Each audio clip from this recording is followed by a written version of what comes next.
সন্ধ্যাবেলা খেলার শেষে আমার সাথে সাথে কি বলা, সন্ধ্যাবেলা খেলার শেষে সব ছেলেদের পিতা এসে আল্লাহু আকবার বলে, সন্ধ্যাবেলা খেলার শেষে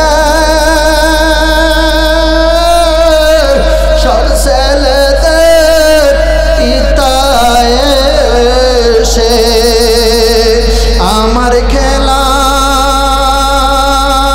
সাথী ভাইদের কুলে নিয়ে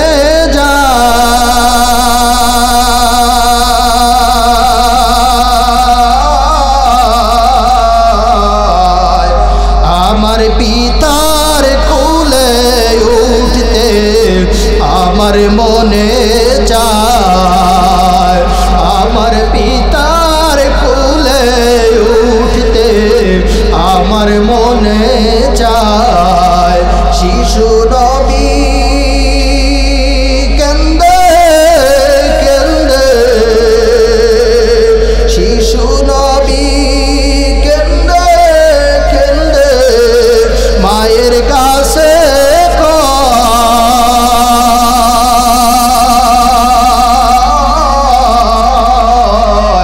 বলো বলো মাগো আমার আব্বাজান কোথায়, বলো বলো মাগো আমার আব্বাজান কোথায়।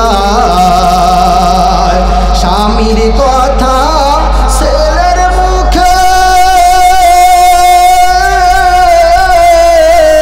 মা আমিনা মনের দুঃখে ঘুমন্ত সুখ উঠল জেগে, কলিজা ফেটে যায়।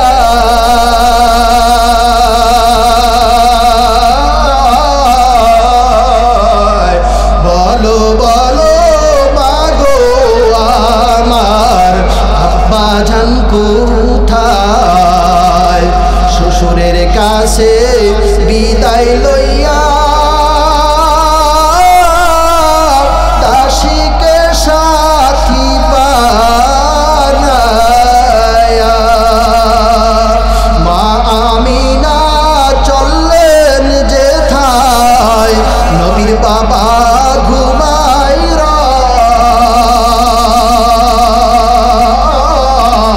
রয়। বলো বলো মাগো আমার আব্বাজান কোথায়। আলহামদুলিল্লাহি ওয়া কাফা ওয়া সালামুন আলা ইবাদিহিল্লাযীনা ইসতাফা। আম্মা বা'দু ফাআউযু বিল্লাহি মিনাশ শাইতানির রাজীম। বিসমিল্লাহির রাহমানির রাহিম। ওয়া ইয ক্বালা মূসা লিকওমিহি ইন্নাল্লাহা ইয়া'মুরুকুম আন তাযবাহু বাকারা ক্বালু আতাত্তাখিযুনা হুজওয়া ক্বালা আউযু বিল্লাহি আন আকুনা মিনাল জাহিলিন।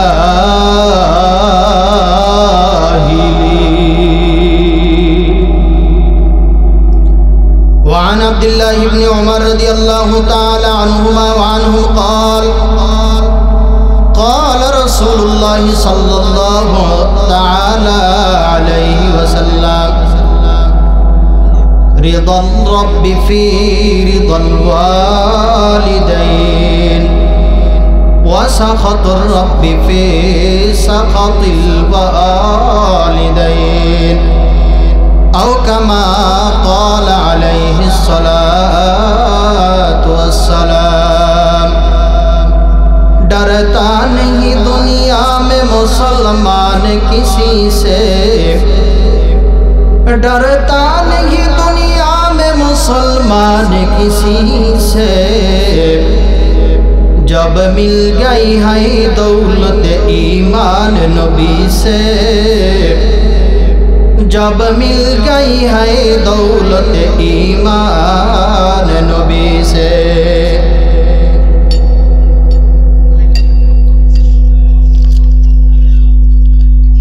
हाजी আব্দুল গহের শিকদার জামে মসজিদ ও চর ব্রাহ্মণদী যুব সমাজের উদ্যোগে আয়োজিত পঞ্চম বার্ষিক ওয়াজ মাহফিলের সম্মানিত সভাপতি হযরত উলামায়ে কেরাম, বৃদ্ধ বাবাজিরা, যুবক ভাইয়েরা, স্নেহের কুচিকাচারা, সর্বপ্রথম আহকামুল হাকিমিন রব্বুল আলামিনের দরবারে অন্তরে অন্তঃস্থল থেকে শুকরিয়া আদায় করছি যে আল্লাহ রব্বুল আলামিন আমাদেরকে এই গভীর রজনী পর্যন্ত জাগ্রত রেখে, গুনাহের কাজ থেকে বিরত রেখে, এ যাবৎ হযরত উলামায়ে কেরামের জবান থেকে কিছু কথা বলা ও শ্রবণ করা, আমলের নিয়তে শ্রবণ করার তৌফিক দান করেছে। ঈমানদার হিসাবে মনের মণিকোঠা থেকে ঈমানের আওয়াজকে বুলন্দ করে সকলে বলি আলহামদুলিল্লাহ। আমি অতি সংক্ষেপে কোরআনে কারীমের একটা আয়াতে কারিমা তেলাওয়াত করেছি। নবী সাল্লাল্লাহু আলাইহি ওয়াসাল্লামের হাদিস থেকে একটা হাদিস তেলাওয়াত করেছি। কোনো ভূমিকা টানার সময় নেই, আপনারাও বিরক্ত হইতেছেন, আমারও এত রাত পর্যন্ত জায়গা থাকা আমারও কষ্টকর। আগামীকালকে সকালবেলা বুখারী শরীফের 10 পৃষ্ঠা পড়াইতে হবে। কয় পৃষ্ঠা? 10 পৃষ্ঠা। এক পৃষ্ঠা পড়াইতে গেলে কমপক্ষে আধা ঘন্টা সময় লাগে। আবার এরপরে হেদায়া, সবচেয়ে কঠিন কিতাব দরসে নিজামের, এটার 2 পৃষ্ঠা পড়াইতে হবে। এরপরে সুনানুন নাসাই, ওই কিতাবের 10 পৃষ্ঠা পড়াইতে হবে। ওই কিতাবগুলো পড়াইতে হলে ওগুলো আবার আগে মোতালা দেখতে হবে, আগে নিজের দেখতে হবে। এইগুলোর একটার সময় এখন পর্যন্ত হয় না। এখান থেকে বয়ান করে যায় ওগুলোর মোতালা দেখতে হবে, এরপরে ঘুমাইতে হবে, এরপর আবার উইঠা আবার পড়াইতে হবে। দোয়া করবেন আল্লাহ রাব্বুল আলামিন যেন আমি অধমকে তার দ্বীনের জন্য কবুল মঞ্জুর করে নেয়। সকলে বলি আমিন। মোহতারাম হাজিরিন, আল্লাহ রাব্বুল আলামিন আমার তেলাওয়াতকৃত আয়াতের ভিতরে আল্লাহ রাব্বুল আলামিন বনি ইসরাইলের একটা ঘটনাকে আল্লাহ রাব্বুল আলামিন তুলে ধরেছেন। বনি ইসরাইলের ভিতরে একটা হত্যাযজ্ঞ ঘটল। হত্যাযজ্ঞটা ঘটার কারণ ছিল হলো যে এক ব্যক্তির অনেক সম্পদ ছিল।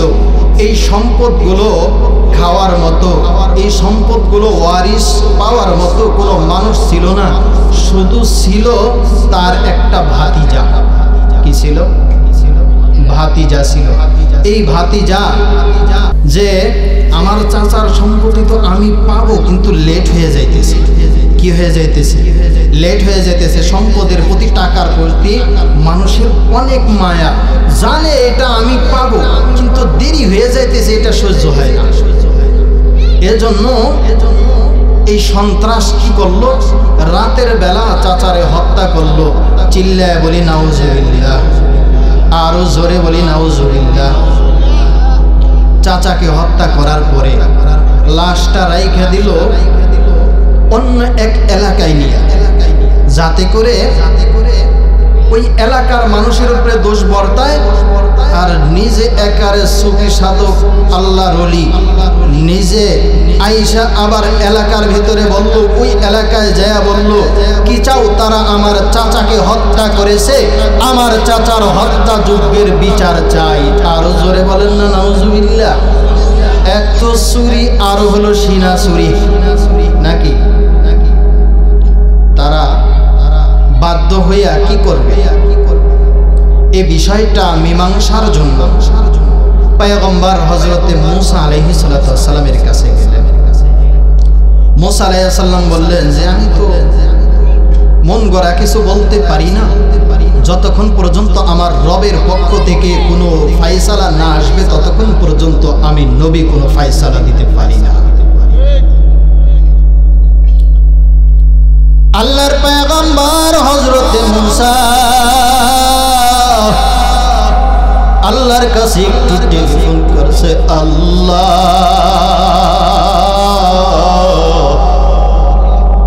এমন একটা হত্যাযজ্ঞের ঘটনা ঘটছে, তারা আমি নবী মুসার কাছে তারা সমাধানের জন্য আসছে। আল্লাহ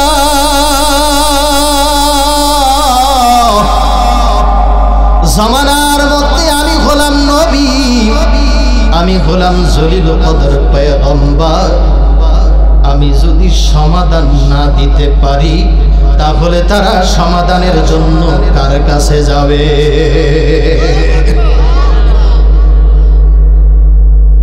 তাহলে সমাধান দিবে কারা? নবীরা। কারা দেবে সমাধান? নবীদের পরে সমাধান দিবে কারা? সাহাবীরা। সাহাবীদের পরে সমাধান দিবে কারা? তাবেঈনরা। তাবেঈনদের পরে সমাধান দিবে কারা? তাবেঈনরা। তাবেঈনদের পরে সমাধান দিবে কারা? আইম্মায়ে মুজতাহিদিনরা। চিল্লায়ে বলেন ঠিক কিনা? আইম্মায়ে মুজতাহিদিনদের পরে কিয়ামত পর্যন্ত সমাধান দিবে কারা? এটাও আল্লাহর নবী হাদিসে বলে গেছেন, আল উলামা ওয়ারাসাতুল আম্বিয়া। চিল্লায়ে বলেন ঠিক কিনা?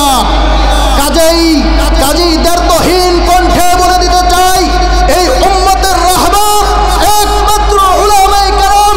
এই উম্মতের রাহবার কোনো ডক্টর না, এই উম্মতের রাহবার কোনো ইঞ্জিনিয়ার না, এই উম্মতের রাহবার অন্য কোনো কেউ না। ঠিক কিনা? কাজেই কেউ যদি এটা দাবি করে যে উলামায়ে কেরাম ভ্রষ্ট, উলামায়ে কেরাম তাবলীগ বুঝে না, উলামায়ে কেরাম পীর মুরিদি বুঝে না, তাদের কথা কি আমরা মানব? উম্মতের রাহবারকে চিল্লায়ে বলতে হবে, উলামায়ে কেরাম কে উম্মতের রাহবার? বলেন না, কে উম্মতের রাহবার? উলামায়ে কেরাম। কারা? উলামায়ে কেরাম।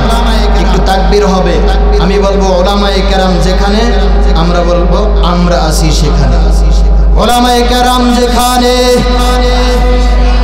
উলামায়ে কেরাম যেখানে, আমরা আছি সেখানে। লিল্লাহি তাকবীর। বলতেছিলাম আল্লাহর নবী মুসা আল্লাহর একটু টেলিফোন করছে, আল্লাহ আমার উম্মত গোলা আমার কাছে আসছে, একটু সমাধান চাই। আমার আল্লাহ জানিয়ে দেন, ও পয়গম্বর মুসা আপনি তাদেরকে একটু জানায়া দেন, আমি আল্লাহ তাদের জন্য সুন্দর একটা ফয়সালার ব্যবস্থা আমি আল্লাহ রাব্বুল আলামিন করেছি।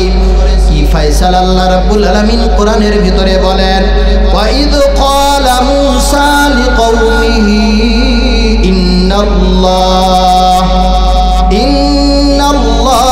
ইয়া'মুরুকুম আন তাযবাহু বাকারা ক্বালু আতাত্তাখিযুনা হুজওয়া। চিল্লায়ে বলি আল্লাহু আকবার। আল্লাহ রাব্বুল আলামিন বলেন, ও আল্লাহর নবী স্মরণ করেন ওই সময়ের কথা যখন আল্লাহর পয়গম্বর হযরত মূসা আলাইহিস সালাতু ওয়াস সালাম উম্মতদেরকে বললেন, ইন্নাল্লাহা ইয়া'মুরুকুম, নিশ্চয় তোমাদের রব তোমাদেরকে নির্দেশ দিয়েছেন, আনতাযবাহু বাকারা, তোমরা একটা গাভী জবাই করো, তোমরা একটা গরু জবাই করো। কথাটা একটু কেমন যেন মনে হয়। আসলো হত্যাযজ্ঞের বিচার নিয়া, আর মূসা আলাইহিস সালাতু ওয়াস সালাম কয় কি যে একটা গাভী জবাই করো। একটা গাভী জবাই কইরা এরপরে এটার একটা অংশ দিয়া মৃত্যু ব্যক্তিরে বাড়ি মারবা, সাথে সাথে মৃত্যু ব্যক্তি দাঁড়ায়া খবর বলে দিবে কে তারে হত্যা করছে। একটু চিল্লায় বলা যাবে কি আল্লাহু আকবার? মজা লাগতেছে?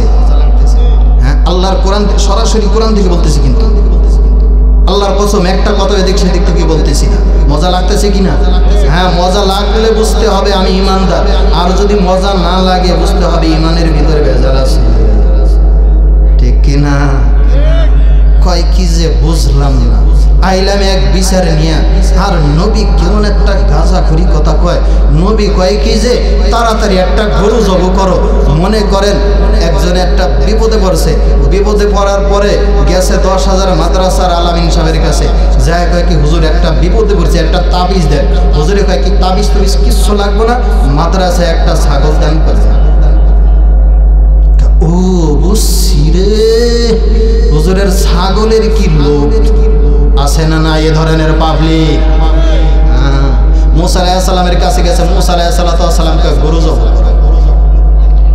তারাও বইলা ফলাইছে বাজার আতাত্তাখিদুনা হুজুয়া। ও পয়গম্বর মুসা, আসলাম হত্যার বিচার চাওয়ার জন্য, আর আপনি আমাদের সাথে বুঝি ঠাট্টা করতেছে। একটু জবানটা খুইলা বাজান উত্তর দিবেন। আল্লাহর নবীরা কি কোনোদিন ফাইজলামি করতে পারে? আল্লাহর নবীরা কোনোদিন দুষ্টমি করতে পারে? আল্লাহর নবীরা কোনোদিন খেলাধুলা করতে পারে? ওলামায়ে কেরাম কোনোদিন ফাইজলামি করতে পারে? ওলামায়ে কেরাম কোনোদিন দুষ্টমি করতে পারে? ওলামায়ে কেরাম কোনোদিন খেলা করতে পারে? নাকি যারা এতদিন ওলামায়ে কেরামকে ডাকছিল আসো খেলা হবে, আসো খেলা হবে, তাদেরকে আমরা বলে দিতে চাই ওলামায়ে কেরাম খেলে না, বরং যারা চাইছিল ওলামায়ে কেরামের সাথে খেলার জন্য তারা প্লেয়ার না পায় এবার পলাইছে, ঠিক কিনা? আরে ওলামায়ে কেরাম খেলে না, আরে বেটা ওলামায়ে কেরামের খেলার জায়গা তো দুনিয়া না, ওলামায়ে কেরামের খেলার জায়গা তো আখিরাত, যেখানে অনন্তকাল থাকবে। ওলামায়ে কেরাম তো জান্নাতের মধ্যে যায় খেলবে। আল্লাহর পয়গম্বর মুসা আলাইহিস সালাতু ওয়াস সালাম বাজা চেহারাটা মুলিন কইরা দিয়া কইরে, ও মূর্খের দল, নবীরা তো খেলতে পারে না। ক্বালা আউযু বিল্লাহ আন আকুনা মিনাল জাহিলিন।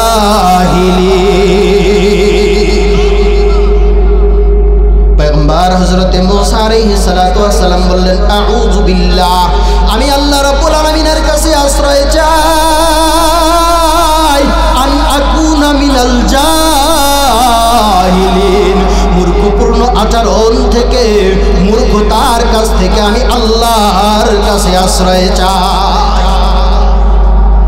তারা বুঝতে পারলো বাজান, একটা পর্যায়ে তারা মুসা আলাইহিস সালামের ধমক খাইয়া, জারি খাইয়া চিন্তা করছে, না রে মুসা আলাইহিস সালাম আসলে ঠাট্টা করা পারে না, তাহলে হুজুর আসলে আমাকে ভুল হয়ে গেছে, মাপ চাই। সুবহানাল্লাহ কহেন না, আরো জোরে বলেন সুবহানাল্লাহ। যারা আজকে তাবলীগের ভিতরে যারা দ্বিখণ্ডিত করছে, ওলামায়ে কেরামকে যারা বৃদ্ধাঙ্গুলি দেখাইতেছে, আল্লাহর কসম তারাও বুঝতেছে ওলামায়ে কেরাম মনে হয় যে ওদের মতো এমন পাগল। আল্লাহর কসম তারাও যখন ওলামায়ে কেরামের ভুল, তারাও যখন নিজেদের ভুল বুঝতে পারবে, তারাও এভাবে বনি ইসরাইলের মূর্খদের মতো তারাও ওলামায়ে কেরামের কাছে ক্ষমা চাওয়ার জন্য আল্লাহ তাআলা তাদেরকে তৌফিক দান করে বলি আমিন। পয়গম্বর মুসা আলাইহিস সালাতু ওয়াস সালামের উম্মতেরা যখন বুঝতে পারলেন মুসা আলাইহিস সালাতু ওয়াস সালাম একজন পয়গম্বর, তিনি কোনো ফাজলামি করতে পারেন না, দুষ্টমি করতে পারেন না, এবার তারা এসে বলে, হুজুর তাহলে একটু বলে গাবি তো জব করতে হবে, তাহলে গাবিটা কেমন হবে? একটা গাবি জব করে দিলেই হয়ে যায়। কিন্তু বনি ইসরাইল এরা সহজে কোনো কথারে মাইনা নিত না।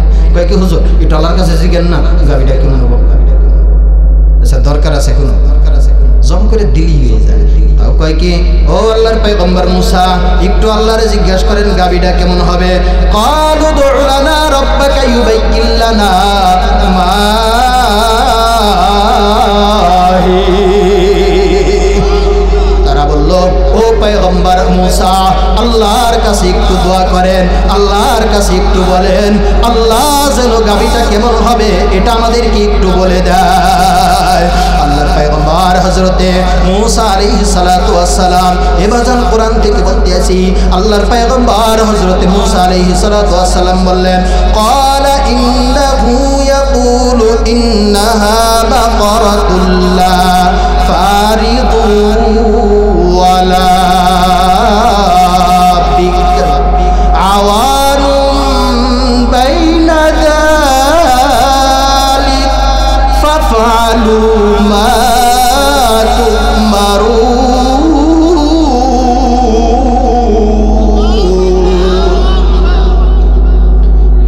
পয়গম্বর হযরতে মূসা আলাইহিস সালাতু ওয়াস সালাম আল্লাহ তাআলার পক্ষ থেকে জানার পরে জানিয়ে দিলেন এমন একটা গাবি হবে গো যেই গাবিটা একেবারেও বুড়া হবে না আবার একেবারেও ছোট বয়স হবে না আওয়ানুম বাইনা যালিক বরং গাবিটা হবে মধ্য বয়সী ফাফালু মা তুকমারুন বেশি প্রশ্ন কইরো না যেই কাজ তোমাদেরকে করার জন্য বলা হয়েছে ওই কাজটা তোমরা তাড়াতাড়ি কইরা ফেলাও বনি ইসরাইলের গোষ্ঠী থেমে নাই আবার জিজ্ঞাসা করেন ও পয়গম্বর মূসা আল্লাহ জিগান ও পয়গম্বর গাবির রংটা কেমন গো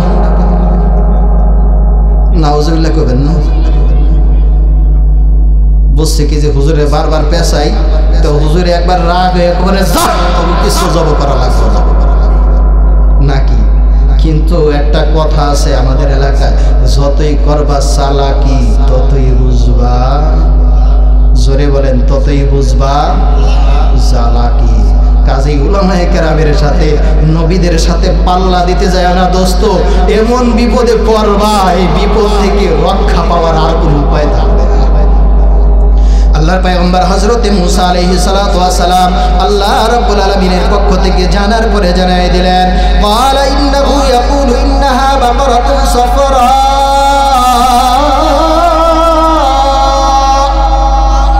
ফাতিউল লাউনহা তাসুরুন নাযিরিন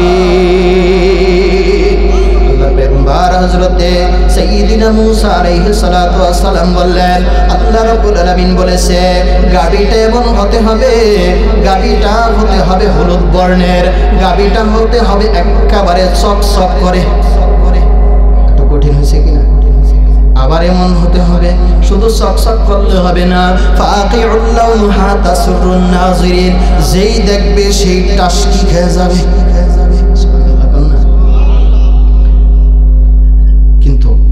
প্রশ্ন শেষ হয় নাই আরেকটা প্রশ্ন করবে শুনবেন প্রশ্নটা কে কে চলে যাবেন শোনার আগে একটু হাত উঠান দেখি ঘুম ধরছে এলাকা ঘুম ভাঙায় আবার প্রশ্ন করে ক্বালু দু'উ লানা রাব্বাকা ইউবাইয়্যিন লানা মা হিয়া ইন্নাল বাকারা তাশাবাহা আলাইনা ওয়া ইন্না ইনশাআল্লাহু লামুহতাদুন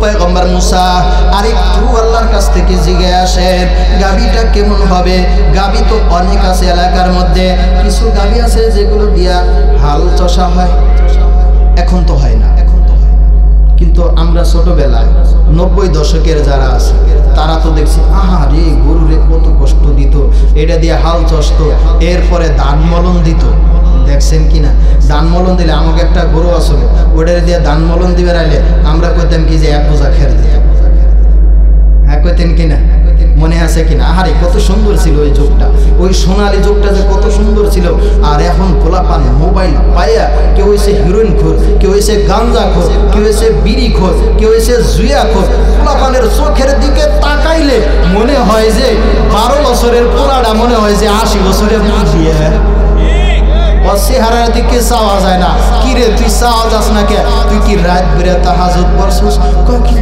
রাত্রে ঘুমাইবার পারি নাই গো কিনা সুরা তুই রাত্রে ঘুমাইবার পারিস নাই কে তুই কি মাথাটা ব্যথা করছে তোর মাথা ব্যথা করবো না কয়েকদিন পর তোর মাথায় থাকবো না তুই কম্বলের নিচে মোবাইল ঢুকেছিস কার কথায় ঠিক কিনা এজন্য কোরআনের ওয়াজগুলো সন্তানদেরকে শোনাইতে হবে মূসা আলাইহিস সালাতু ওয়াস সালামের উম্মতেরা কয় ও পয়গম্বর মূসা গাভী তো অনেক আছে, কিছু গাভী আছে যেগুলো দিয়ে আমরা চাষাবাদ করি, কিছু গাভী আছে যেগুলো দিয়ে কোনো চাষাবাদ করি না। হালের বলদ আবার কিছু আছে আমরা আতালের ভিতরে বাইন্ধা রাখি। ও পয়গম্বর মূসা, কিছু দিয়ে আমরা সেচের কাজ করি। এভাবে গাভীগুলো আমাদের কাছে প্যাঁচ লেগে যায়, মুসাবে হয়ে যায়। একটু বলেন গাভীটা ঠিক কেমন হবে? ওটা কি দিয়া কি কোনো চাষাবাদ করানো হয়েছে কি হয় নাই?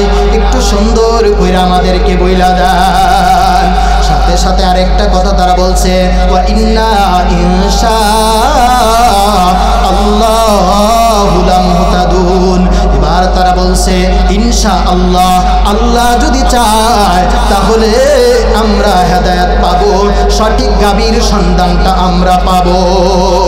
আল্লাহর নবী হযরতে মুহাম্মদুর রাসূলুল্লাহ সাল্লাল্লাহু আলাইহি ওয়াসাল্লাম বলেন, উম্মতিরা রে শোনো, বনি ইসরাইলের লোকেরা যদি প্রথমবারই যদি তারা ইনশাআল্লাহ বলতো, তাহলে আল্লাহ রাব্বুল আলামিন প্রথমবারেই তাদেরকে সুন্দর কইরা বর্ণনা কইরা দিত। গাভীটার ব্যাপারে আর একটু সুন্দর একটু আলোচনা আছে, বলবো না, ছেড়ে দেব, ছেড়ে দিই। আপনাদের কষ্ট হইতেছে না? অনেক কষ্ট হইতেছে না? হ্যাঁ, একেবারে চমৎকার একটু আলোচনা। এই গাভীটার যে মালিক ছিল, একটা এতিম বাচ্চা ছিল। এতিমদেরকে আমরা বাধান দেখলে দূর দূর করে তাড়াইয়া দিই, কিন্তু এতিমের যে কত দাম, এতিমের যে কত মূল্য, এটা বাজান আমরা বুঝি না। আমার আপনার নবী মুহাম্মদুর রাসূলুল্লাহ সাল্লাল্লাহু আলাইহি ওয়াসাল্লাম পৃথিবীর সেরা এতিম ছিলেন আমার নবী। আমার নবীর মতো এত বড় এতিম এই পৃথিবীতে বাজান আর একজনও আসে নাই। নবী সর্বশ্রেষ্ঠ মানুষ, যার খাতিরে আল্লাহ আসমান বানাইলো, জমিন বানাইলো, আল্লাহ সব কিছু বানাইলো। এই নবীরে যখন আল্লাহ দুনিয়ায় পাঠাইলো বাজার, আবার নবীর বাবা নবী দুনিয়া আসার আগেই দুনিয়া থেকে বিদায় নিয়ে চলে গেল। নবীজির বয়স মাত্র 6 বছর। হালিমা তো সাদিয়ার বাড়ি আসার পরে বলে, মা, ও মা, মা, গতকালকে আমি মাঠে খেলার জন্য গেছিলাম। খেলার জন্য যাওয়ার পরে যখন সন্ধ্যা হইল, সন্ধ্যার সময় দেখি আমার বন্ধুরা, তাদের সবার বাবা আসছে। সবার বাবা এসে তাদেরকে খুলে নিয়ে গেল। এ মা, তুমি কি, আমার বাবা কোথায় আছে? আমার বাবার সন্তানটা তুই দিবা বাজার, একটু 2 ফোঁটা চোখের বাড়ি ছেড়ে দিয়ে একটু আল্লাহরে দেখাই দিয়ে, আমার নবীরে একটু দেখাই দেবেন। নবী, আপনার তো আমরা দেখতে পারি না। আপনার ইন্তিকালের 1500 বছর পরে ঈশা আপনার কথাগুলো শুনে আমরা চোখের পানি ছেড়ে দিয়ে কাঁদছি। 2 ফোঁটা চোখের পানি যদি আজকে কবুল হয়ে যায়, আল্লাহর কসম করে বলি, আল্লাহর কসম করে বলি, আল্লাহর নবীর হাতের হাউজে কাউসার আপনার জন্য ওয়াজিব হয়ে যাবে। যুবক ভাই, বৃদ্ধ বাবা, আমি শুধু এবার সবার চোখের পানি দেখতেছি। আল্লাহর ক্যামেরা ফিট করা রয়েছে, ফেরেশতারা ক্যামেরা দিয়ে আজকে ভিডিও করতেছে কার চোখে এই গভীর রাতের নবীর কথা শুনে একটু পানি আসবে। আল্লাহর কসম, আল্লাহ তারে মাফ করে দিবে। নবীজি আমার মাকে ডাক দিয়া বলে, মা, সন্ধ্যাবেলা খেলার শেষে, আমার সাথে সাথে কি বলা, সন্ধ্যাবেলা খেলার শেষে সব ছেলেদের পিতা এসে, আল্লাহু আকবার বলে, সন্ধ্যাবেলা খেলার শেষে সব ছেলেদের পিতা এসে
কোথায় স্বামীর কথা ছেলের মুখে মা আমিনা মনের দুঃখে ঘুমন্ত সুখ উঠল জেগে কলিজা ফেটে যায়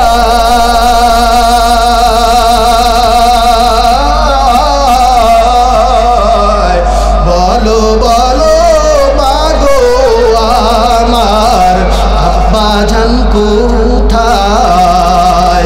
শ্বশুরের কাছে বিদায় লইয়া দাসীকে সাথী বানায়া মা আমিনা চললেন যেথায় নবীর বাবা ঘুমাই রয় বলো বলো মাগো আমার আব্বা জান কোথায় নবীজি আমার ডাক দিয়া বলেন মা ও মা আমার বাবা কোথায় আছে এবার আমিনা ডাক দিয়া বলে ও বাবারে কথা কবুল করিয়া তো আর লাভ নাই তোমার বাবা ব্যবসা করার জন্য সেই শামে গিয়েছিল সিরিয়ায় গিয়েছিল মদিনার দিক দিয়ে সিরিয়ায় গিয়েছিল আসার সময় তোমার বাবা দুনিয়া থেকে বিদায় নিয়ে গেছে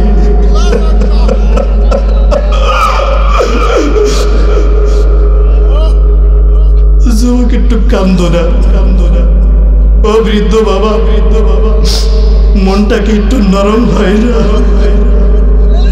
তোমার বাবা যদি না থাকতো বলো তোমার কাছে কেমন লাগতো আর যারে না বানাইলে আল্লাহ কিছু বানাইতো এ নবীর বাবা নাই নবী বলে মা একটু বাবার কবরটা কি দেখার জন্য আমারে নিয়ে যেতে পারবা না হযরতে আমিনা বাজান ছোট্ট শিশু মোহাম্মদ রে নিয়া আর একজন দাসী নাম তার উম্মে আইমা এই উম্মে আইমানকে নিয়া বাজান মদিনার দিকে রওনা হয়েছে শত শত কিলোমিটার দূর এ বাজান মদিনার দিকে যখন নিকে গেল মদিনার দিকে যায় নবীজি আমার কবরের কাছে দাঁড়াইয়া বাবার কবরের কাছে দাঁড়াইয়া চোখের পানি ছেড়ে দিয়া কান্দে আর কয় বাবা আমার মতো কপাল পুরা বুঝি আর এই দুনিয়ায়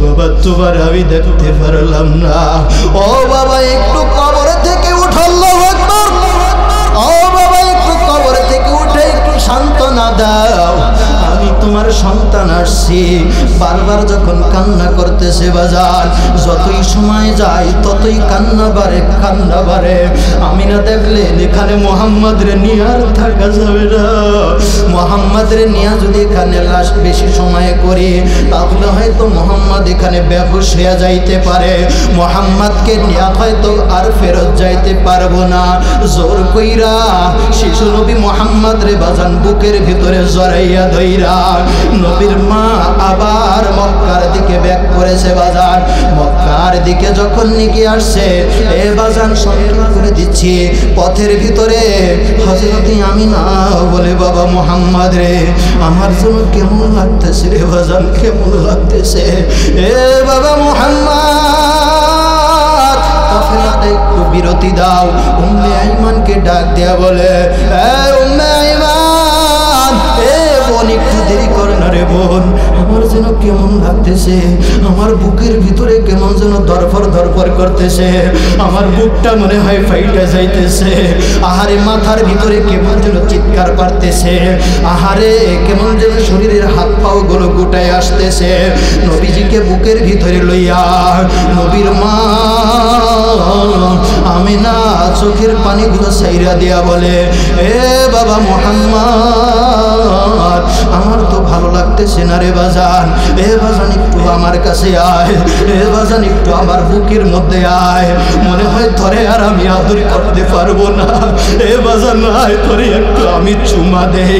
নবীজির গালের সাথে আমার নবীর মা গালটা লাগাইয়া এইভাবে বাজান যাইতে ধরছে, আর ছাড়ে না। নবীও আমার কান্দে, এ মা তুমি এমন করো কেন রে মা? এই চতুর্দিকে মরুভূমি রে মা, সামনেও মরুভূমি, পিছনেও মরুভূমি, এ মা তুমি যদি এমন করো, এক তো বাবার কবরের কাছ থেকে আসলাম, আমার বুকটা ফাইটা যাইতেছে রে মা, আমি সহ্য করতে পারতেছি না। ও মা তুমিও যদি এমন করো রে মা, আমি সহ্য করতে পারবো না।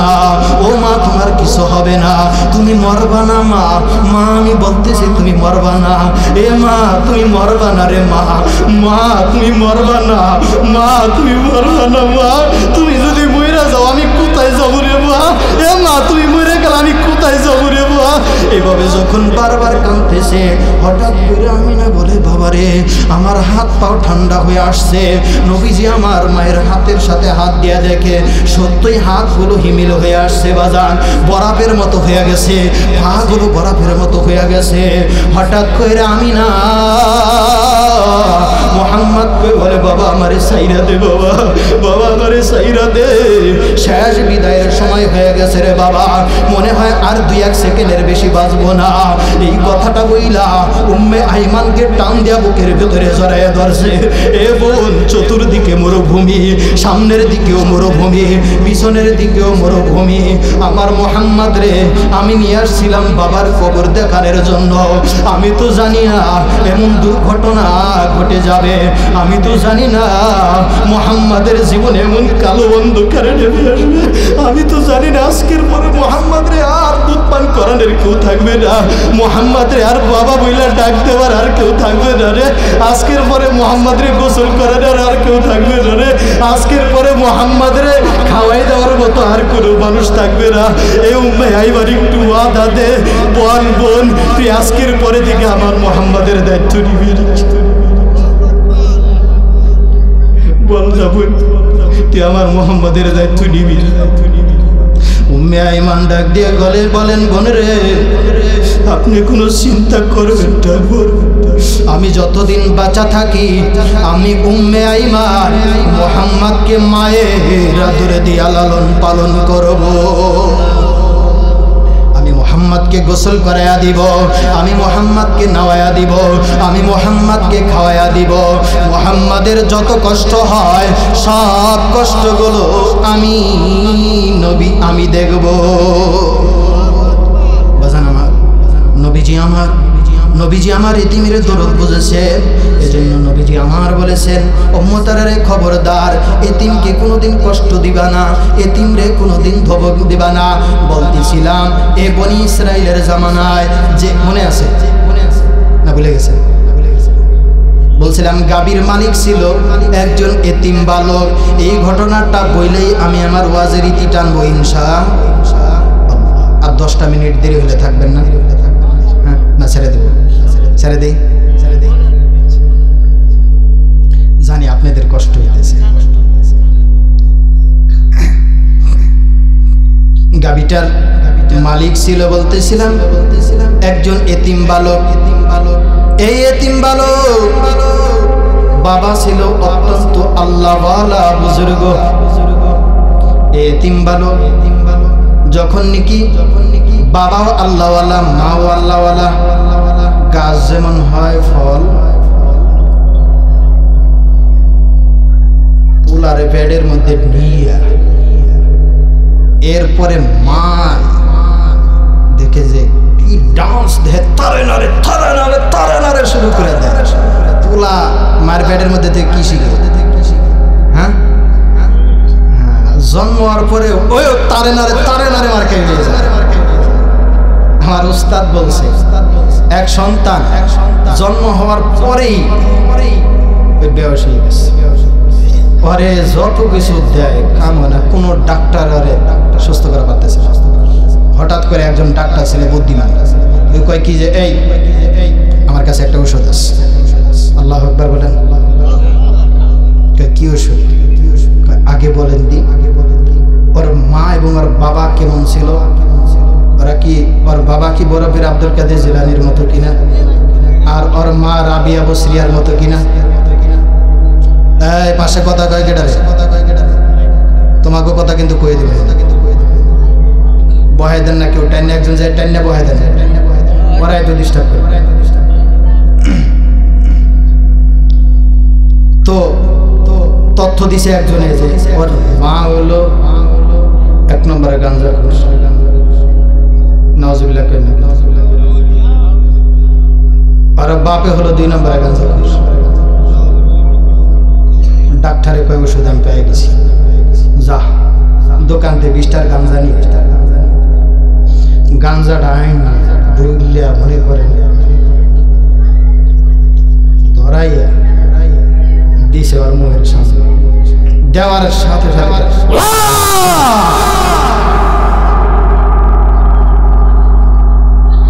কারণটা কি?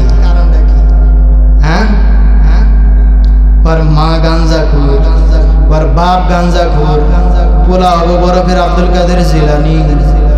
হ্যাঁ, বনি ইসরাইলের যেই ছেলেটা বাবা এই গাভীর মালিক, ওর বাবা ছিল তৎকালীন সময় অত্যন্ত বড় একজন বুজুর্গ, মা ছিল অত্যন্ত বড় বুজুর্গ, সারাটা রাত নামাজে কাটায়া দিত। বাবা যখন দুনিয়া থেকে বিদায় নিয়ে চলে যায়, সন্তানটা ছিল একেবারে ছোট। বাবা বলে গেছে, ও আমার স্ত্রী গো,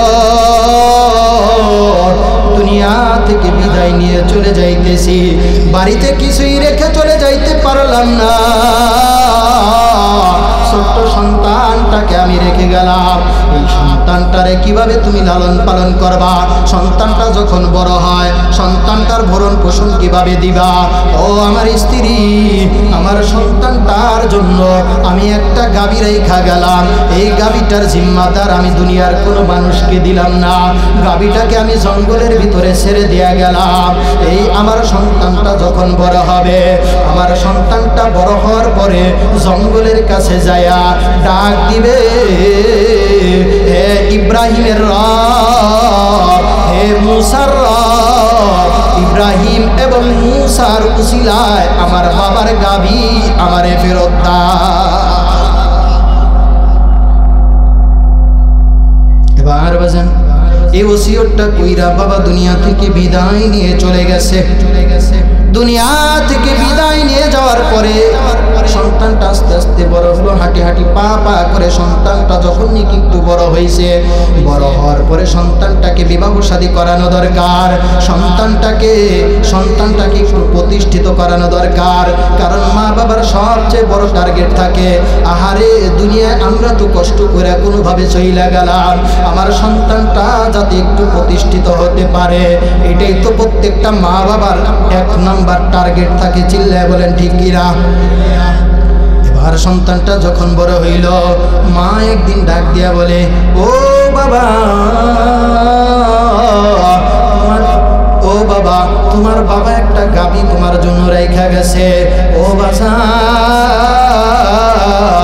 ওই গাভীটা তুমি জঙ্গলের কাছে যায় ডাক দিবা, জঙ্গলের কাছে যায় ডাক দেওয়ার পরে গাভীটারে তুমি পাইয়া যাইবা, ওই গাভীটা বিক্রি কইরা আমরা কমপক্ষে তোমার বিবাহ শাদীর ব্যবস্থাটা করি। তুমিও তো অনেক অভাবের মধ্যে আসো বাজান, তোমার জন্য একটু সুন্দর কিছু একটা বাড়ি করে দিতে পারি। কথা বলার পরে সন্তানটা জঙ্গলের কাছে গেলেন, জঙ্গলের কাছে যে ডাক দিছে, এ মুসার রব এবং ইব্রাহিমের রব, আপনি আমার গাভীটাকে ফেরত দেন। কথাটা বলার সাথে সাথে বাজান, এবার আমি বলার সাথে সাথে চিল্লে আল্লাহু আকবার বলে উঠবেন। এই কথাটা বলার সাথে সাথে জঙ্গলের ভিতরে থেকে দেখে হৃষ্টপুষ্ট এত সুন্দর একটা গাভী বের হয়ে আসছে, যেই গাভীটার মতো গাভী পৃথিবীতে আর একটাও না। ওই যে ওদিক দিয়ে বলতেছিলাম মুসা আলাইহিস সালামের উম্মতেরা একটা গাবি তারা খুঁজতেছে, যে এই গাবিটা তিনটা বৈশিষ্ট্য আল্লাহ রাব্বুল আলামিন কোরআনের ভিতরে বলছিল। এক নাম্বার, গাবিটা হইতে হবে মধ্যবয়স্ক। দুই নাম্বার, গাবিটা হইতে হবে একেবারে হলুদ বর্ণের। তিন নাম্বার, গাবিটা হতে হবে এই গাবি দিয়া দুনিয়ার কোনো কাজ করানো হয় না। এবার ওদিক দিয়া তারা খুঁজতেছে, আর এদিক দিয়েও গাবি একটা পাওয়া গেছে, যে এই গাবির কোনো দ্বিতীয় পার্সন নাই, যে এই গাবির কোনো থার্ড পার্সন নাই, ওয়ান পার্সনই হয় বাজান। এবার যখন নাকি এই গাবিটা যুবক পাইছে, গাবিটা পাওয়ার পরে এবার যুবক কয়, এ গাবি চল, বাড়িতে চল। গাবিটা নিয়া গাবিটার কানের ভিতরে ধইরা, কোনো রুশি তো নাই, গাবিটার কানের ভিতরে ধইরা যুবক বাড়ির দিকে রওনা হয়েছে বাজান। যখন কি বাড়ির দিকে রওনা হয়েছে, আমার আল্লাহ সাথে সাথে গাভীর জবান খুইলা দিছে। গাভীটা ডাক দিয়ে কয়, এ যুবক, এত কষ্ট করবি কারে বাজান, তুই আমার পিঠের উপরে ওঠ, আমি তোরে তোর মায়ের কাছে নিয়ে যাই। সুবহানাল্লাহ বলেন। এবার যুবক কয়, না, আমার মা আমারে অনুমতি দেয় নাই। আরে সুবহানাল্লাহ কয় না রে, আমার মা তো আমারে তোমার উপরে ওঠার অনুমতি দেয় নাই। আমার মা শুধু আমারে বলছে তোমার কানে ধইরা বাড়ি পর্যন্ত নিয়ে যাওয়ার জন্য। সাথে সাথে তাফসীরে মাযহারির ভিতরে বাজান ঘটনাটা লেখছে, সাথে সাথে গাভীটা ডাক দিয়া বলে, এর যুবক, আমি তোরে পরীক্ষা করার জন্য বলছি, তুই আমার উপরে উঠ। আল্লাহর কসম, আল্লাহর কসম, তুই যদি আমার উপরে উঠতি, এক কদম তুই সামনে আগাইতে পারতি না, তরে আমি জমিনের উপরে ফালাইয়া জমিনের উপরে পিষা ফালাইতা।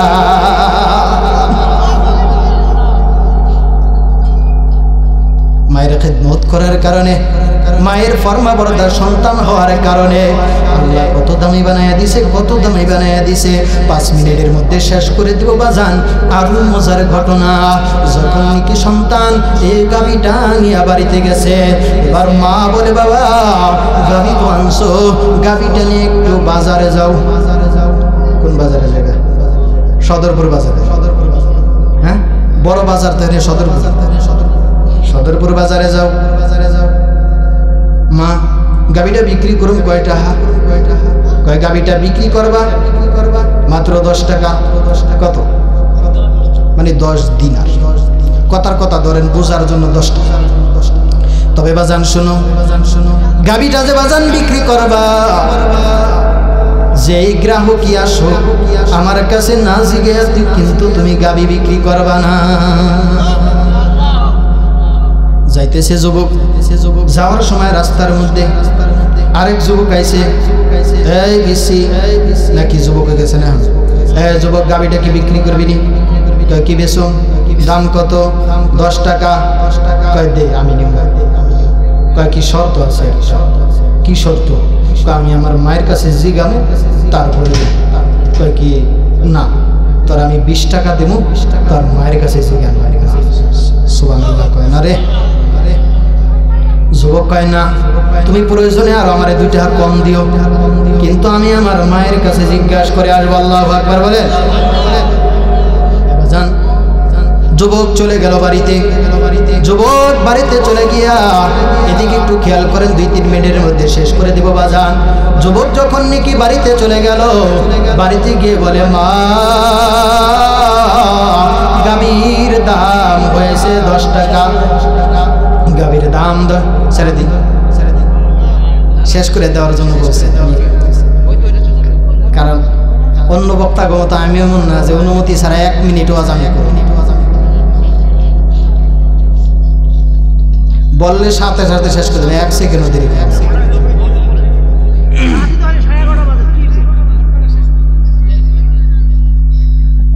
আল্লাহ আমাদেরকে কবুল করে বলি আমিন। এই রাত্রি জাগরণটা যেন রবের জন্য হয় বলি আমিন। একটা রাত জাগরণ, এ বাজার কত রাত জাগছে, কত বন্ধুর জন্য SMS করতে করতে সারা রাত গেছে। গান নাই এমন যুবকের, হ্যাঁ, ফজরের আজান দিছে, কানের মধ্যে ফুটা বের করছে। যুবক মায়ের কাছে আসছে, মা ও মা, গ্রাহক একজন পাইছি, 20 টাকা দিবার চাইছে, কিন্তু তোমার কাছে জিগান যাইব না। কয় যা আজকে, আবার যা আজকে যায় সবই, এটার দাম 20 টাকা, কিন্তু শর্ত হইল আমার কাছে না জিগিয়া গাবি বিক্রি করতে পারবি না। যুবক আবারও চলে গেছে বাজার। এভাবে দ্বিতীয় দিন, তৃতীয় দিন গেল।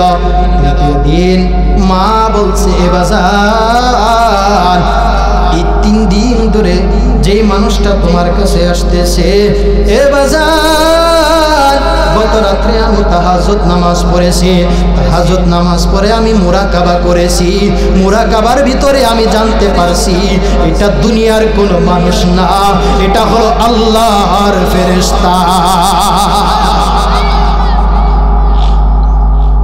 তাহলে কি করব মা? বাজান, তুমি তারে বলবা গাবি আপনি কিনবেন না, এটা আমি ভালো করে জানি, তবে আপনি একটু বইলা দেন গাবিটা কত টাকা হইলে আমি বিক্রি করব। সুবহানাল্লাহ কয় না রে। আজকে যুবক যাইতেছে, আজকেও দেখে যুবক আইছে, কয় ভাই তোমার কিন্তু আমি চিন্না হালাইছি রে ভাই, আজকার ফাঁকে দিলে চলব না। কয় কি চিনছো? সিনা ফেলাইছি, তুমি দুনিয়ার কোনো মানুষ না। আল্লাহু আকবার বলেন, আরো জোরে আল্লাহু আকবার বলেন। আপনি দুনিয়ার কোনো মানুষ না গো, আপনি বলেন আল্লাহর ফেরেশতা। তবে আমাকে একটু সহযোগিতা করবেন, আমাকে একটু হেল্প করবেন, একটু বলে দেন এই গাবিটা আমি কত বলে বিক্রি করতে পারি। ওই ফেরেশতা আবার এবার বলল, এ যুবক, এখনো সময় হয় নাই, কয়েকদিন পরেই তারা এসে যাবে।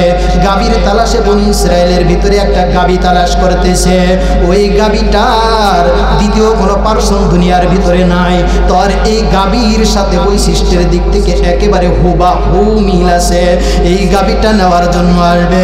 খবরদার খবরদার, সস্তায় কিন্তু গাবিটারে তুই ছাড়বি না। কয় চাচা তাহলে কততে বেচবো? কয় বেচবি হলো একটা পাল্লার ভিতরে তুই গাবির যে চামড়া আছে না, এই গাবির যে চামড়া আছে, এই চামড়াটা খোলানোর পরে যেই কি কয় খোসাটা হয়, এই খোসার ভিতরে যেই পরিমাণ স্বর্ণ মুদ্রা আটে, এই পরিমাণ স্বর্ণ মুদ্রা দিবে, এরপরে তুই গাবি দিবি। এই মজা লাগে, মজা লাগছে। জানেন এই ছেলেটার একেবারে 2 মিনিটে বলবো, এই ছেলেটার 2টা বৈশিষ্ট্য ছিল। কয়টা? 2টা বৈশিষ্ট্য ছিল। একটু জোরে বলেন যে কয়টা? আর জোরে, জোরে হলো না। যুবকরা বলেন, বুড়ারা বলেন। একটা বৈশিষ্ট্য হলো এই যুবকটা যেই কামাই করত, যেই টাকা পয়সা উপার্জন করত, এই টাকাটারে 3 ভাগ করত। কয় ভাগ? 3 ভাগ। 1 ভাগ নিজের জন্য ব্যয় করত, 1 ভাগ কার জন্য? নিজের জন্য ব্যয় করত, আরেক ভাগ নিজের জনম দুঃখিনী মায়ের জন্য ব্যয় করত। আরেক ভাগ